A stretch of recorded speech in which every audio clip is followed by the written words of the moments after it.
Pastor P ò dá o. Girl yìí dẹ̀ sọ pé abẹ́ ti ń tà òun. Mo wá ní kí ló tiẹ̀ dà? Kí ló dẹ̀ wá? Ó ní lẹ́ẹ̀kan wà tá jọ ń ṣeré, àwọn ti wá. Ẹ ti wá lẹ́ẹ̀kan yẹn. Àwọn ṣe lọ sí bathroom lẹ́ẹ̀kan yẹn. Òótọ́ nígbà tá jọ ń ṣe wọ́n lọ sí bathroom. Pé àwọn ti wá pé ẹlẹ́ẹ̀kejì àwọn máa pẹ́. Ṣé ẹ lo nǹkan kan ni? Ó lóun ò lo nǹkan kan. So wọ́n wá lie down. Kí èèyàn lie down. Kí èèyàn sọ pé òun ò lè sùn bí báyìí o. Wọ́n ní kí ló tí ò lè sùn bí báyìí? Wọ́n ní òun ò sọ fún wọn pé òun fẹ́ sùn. Pé àwọn náà sọ pé òun máa sùn. Wọ́n kàn ní kó òun yọjú wá ni. Mo bá ní ẹ pé wọ́n ní pé òun ò ní lè sùn, ò ní lè wà. Tó bá ní rárá o. Wípé boyfriend òun wà. Ó ní boyfriend ni. Ó lóun ní boyfriend. Ó lẹ́ni tó ń fẹ́ báyìí. Ó lóun ní boyfriend. Báwo ni Pastor P ṣe jẹ́ sí ẹ? Wọ́n ní àwọn kan jọ ń boyfriend àwọn náà ni. Mo ní okay o. Olówó ló lọ́rọ̀. Kò sí wàhálà ń bẹ nígbà yẹn. Ó bá ní òun máa lọ pé òun máa tètè wá láàárọ̀ ọ̀la. Wọ́n á ní okay. Ó wá wẹ̀wù. Àwọn àti Pastor P wá jọ jáde lọ. Ó jẹ́ ṣe mo ṣàwọn ní ọkàn mi pé ó lè ní boyfriend. Pastor P náà wọ́n jọ ìgbà tó wáyá. Wọ́n kẹlẹ̀kùn. Ta ni ẹ? Ó lé àwọn ni. Wọ́n wọlé padà. Ó ò lọ́mọ ni. Ó lóun ò lọ́mọ. Nǹkan tó ń jọ sọ fúnra wọn. Wọ́n ṣà wọlé. Nígbà tó wọlé. Wọ́n ṣà ní kí la máa jẹ. Ẹni tí a bá máa jẹ. Ọmọ tí ó lọ tí Pastor P fún lógún tó lọ. Àṣé ìyá ọmọ yẹn ti wá sí church. Ó ti rí Pastor P wá sí church. Kò bá wọn. Ọmọ yẹn ti ń bleed. Ọmọ yẹn ó ti ń rẹ́jẹ̀. Wọ́n ti gbé lọ sí hospital.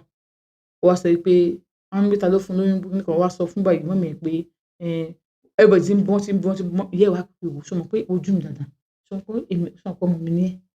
Ó dẹ̀ lè parọ́ fún mi. Mo fún lóhùn bàbí ẹ̀. A lọ fún ẹ lóyún. Ló wá ní Pastor Peter ni. Pastor Peter wo? Ní Pastor Peter kan náà. Pastor Peter kan náà ló fún wọn lóyún. Ó ní Pastor Peter ló fún òun lóyún. Kíní kan. Pastor Peter fún ẹ lóyún. Pastor Peter fún ẹ lóyún. Ó ní ìgbà tó máa lọ ó ṣàṣẹ explain fún yẹ. Àṣé ìyá ọmọ yìí. Ẹ máa gbọ́ o. Ẹ máa gbọ́ o. Ọ̀rọ̀ twist o. Pastor Peter bà ayé jẹ́. Wọ́n bà ọ̀run jẹ́. Àǹtí Ṣeun. Pastor Peter bà ayé jẹ́. Wọ́n bà ọ̀run jẹ́. Àṣé ìyá ọmọ yìí. Àṣé wọn ti Pastor Peter jọ ń mú nǹkan sí nǹkan. Ìyẹn wọ́n pe Pastor Peter yìí pé òun fẹ́ béèrè lọ́wọ́ wọn pé ṣé lóòótọ́ ni àwọn yẹn parọ́ mọ́ wọn. Ìyẹn ò tí ì funny o. Ìyẹn ò tí ì funny o. The funny part ni pé ìyá ọmọ yìí HIV patient ni.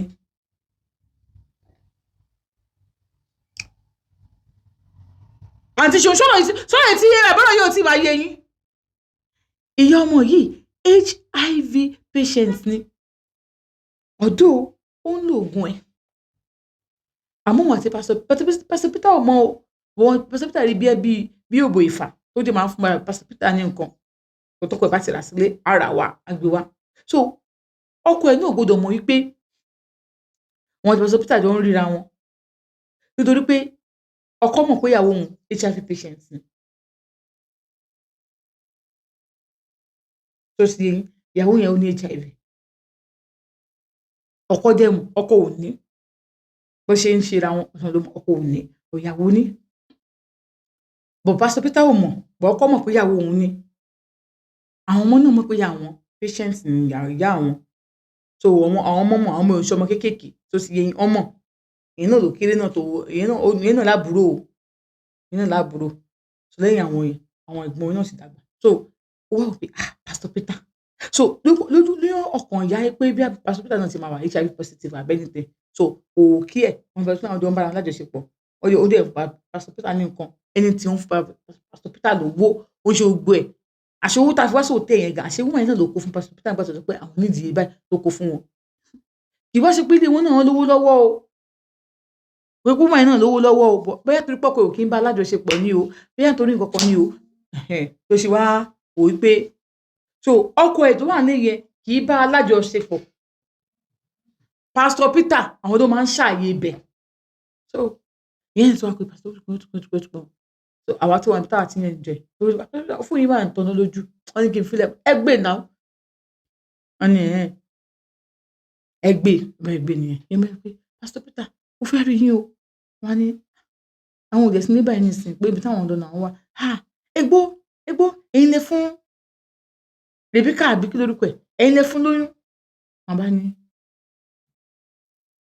oyún ó sọ pé òun lóyún ó ń bleed látijọ́ wo ni ó ní olóògùn sóyún a gbé lọ sí hospital wọ́n bá kó inú ẹ̀ bàbá wa ń béèrè pé ta ló fún lóyún ta ló fún lóògùn lò kò sọ tó wá pè mí wọ́n sọ pé ìgbà tí mo wá lọ bá tí mo sunkún sí lọ́rùn pé ta ló fẹ́ pa ẹ́ lọ́mọ kíkọ́ ó wá sọ pé pastor Peter ẹ gbọ́ ẹ ń bọ́ mọ́ mi sùn I was there the lady was there ẹ ń bọ́ mọ́ mi sùn ẹ ń bọ́ ọmọ mi sùn pastor Peter ẹ ń bọ́ ọmọ mi sùn ẹ ń bọ́ ọmọ mi sùn ètò tó wà láàrin mi àti yín ẹ tí ẹ bẹ̀rù ẹ wá ń bọ́ ọmọ mi lájọṣepọ̀ pastor Peter ẹ tí ẹ bẹ̀rù Ọlọ́run ṣé òdú ìyàdọ́ ọmọ lẹ́yìn ẹ ń bọ́ ọmọ òun sùn ẹ tó kó burúkú tí ẹ tó kó bá ọmọ òun mo fà yín lọ́lọ́run lọ́wọ́ wọn ní kò rí bẹ́ẹ̀ o ò ń ṣe bẹ́ẹ̀ o mo fà yín lọ́lọ́run lọ́wọ́ àmọ́ ẹ máa bí orí yín o kí èèyàn kan má ṣe ọmọ yẹn tí nǹkan kan bá ṣe ọmọ yẹn ẹ wò ó ayé máa sún yín ọ̀run àwọ̀ yín lọ kẹ́yìn náà fún alára yín kẹ́lẹ́ ṣe tẹ́sítì ara yín ó kọ́kọ́ ti fún mi ẹ ṣe tẹ́sítì ara yín kí ló ṣẹlẹ̀ tó bá ní ìyá ọmọ yẹn ló ń pè òun mo ní mo gbọ́ ó sọ pé ọdún ìyàdó ọmọ ní iṣẹ́ ìdó ìyá náà ni wá ní oníjọ́ kan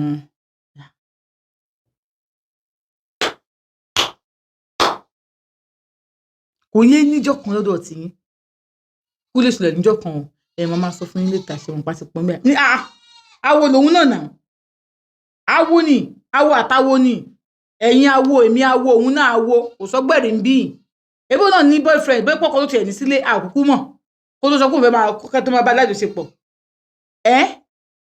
tó bá ní mo ní àǹfẹ́sọ̀pọ̀ kọ lélẹ̀ náà ní sílé ẹ tún ṣe married woman ẹ ń ṣe ìyá àgbàlagbà ìyá ọmọ yẹn ò tí dàgbà bẹ́ẹ̀ náà ìyá ọmọ yẹn just 38 oho ẹ tó jùlọ fọdún kan ìyá ọmọ táì bá sùn yẹn mo ní mi ò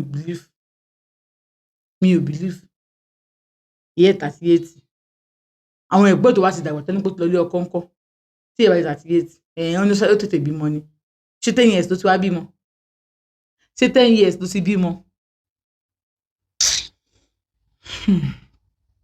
Pastor P ayé yín ò wù mí ẹ̀ ń bá yà sọ ẹ̀ ń bọ́mọ sùn nǹkan tó wà ń bẹ ni pé ẹ sọ bó ṣẹlẹ̀ gangan àìjẹ́ bẹ́ẹ̀ a máa fọ́pọ̀ mọ́yọ̀ àbí tí òkè bá wọn mi tẹ̀bí náà sùn ara o mi dé bẹ́ẹ̀ o báwo wá ní woman yẹn ẹjọ́ kan woman yẹn wá ìjọ yẹn wọ́n wá sí church wọ́n wá sunkún báwọn ṣe wá dé àwọn wá ní kí ló ń pa wọ́n lẹ́kún wọ́n wá sọ pé láti béèrè ọdún 3 nísìn dáadé àwọn ò fọwọ́ kàn wọ́n àwọn wá sọ pé tí dáadé yóò fọwọ́ kàn yín wọ́n wá sọ pé àwọn náà ò mọ nǹkan táwọn ṣe fún wọn wípé kíní kan òun wá ní báwo wá ní wọ́n ṣàjọ ń sọ̀rọ̀ ibi tóun ti wá ń pray fún wọn ọmọ ẹ̀ wá bẹ̀ òun pé kóun jọ tóun bá dé máa bóun lájọṣepọ̀ wọn á máa ṣẹ́tù òun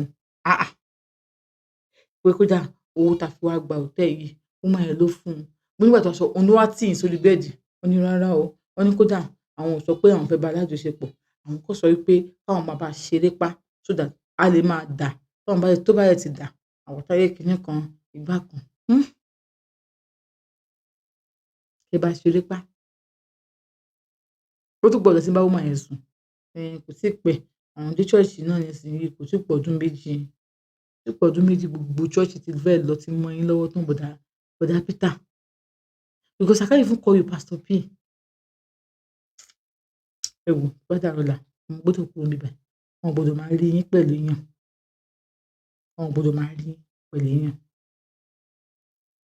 bá lọ àǹtí ṣeun àṣé àwà ń bẹ̀ nǹkan tó kàn sùn rẹ̀ gbà sílẹ̀ mọ́ sọ wọn pé máa kúrò ń bẹ̀ o bí wọ́n mi ṣe pè mí nìyẹn wípé sígbà tí mo wà ní